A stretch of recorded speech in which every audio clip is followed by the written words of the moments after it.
Hi friends, welcome back to Podhigai cooking. இன்றைக்கி நம்ம பார்க்க போகிற ரெசிபி என்னென்னா அரிசி தோசை.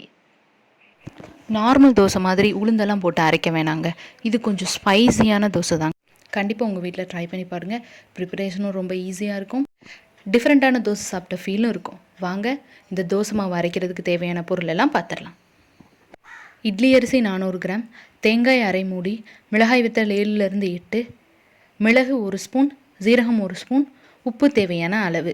நான் இந்த மெஷர்மெண்ட்டில் தாங்க எடுத்திருக்கேன். உங்களுக்கு இன்னும் ஸ்பைஸியாக வேணும்னா மிளகாய் வத்தல் இன்னும் கூட சேர்த்துக்கலாங்க.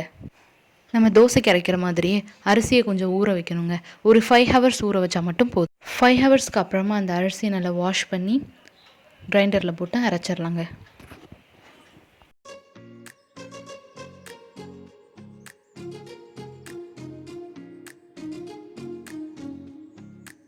சைட் பை சைட் தேங்காய், வத்தல், மிளகு, உப்பு, ஜீரகம் இதெல்லாம் ஒரு மிக்சி ஜாரில் போட்டு அரைச்சி எடுத்துக்கோங்க.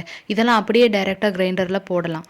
ஆனால் வத்தல் கிரைண்டரில் அரைக்கும் போது கீழே சிக்கிட்டே இருக்கும். நம்ம அதை எடுத்து விட்டுட்டே இருக்கணும். அதுக்காக தான் தனியாக மிக்சியில் அரைச்சி போடுங்க.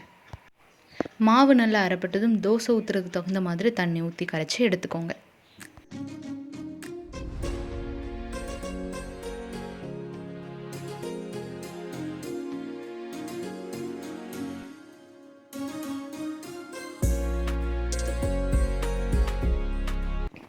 இந்த மாவு ஃபெர்மெண்ட் பண்ணணும்லாம் வேண்டாங்க. அரைச்ச உடனே தோசை ஊற்றலாம். இந்த தோசைக்கு தேங்காய் பூண்டு சட்னி தாங்க நல்லாயிருக்கும். அதுக்கு தேங்காய், மிளகாய், பூண்டு, புளி, உப்பு இதெல்லாம் வச்சு அரைச்சிக்கோங்க. இதை தாளிக்க வேண்டாம், அப்படியே சர்வ் பண்ணுங்கள்.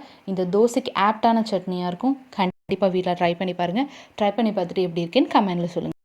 இனிமேல் நம்ம சேனலில் நிறைய ரெசிபி வீடியோஸ், நிறைய ஹெல்த் ரிலேட்டடான டிப்ஸ் எல்லாம் வரப்போகுது.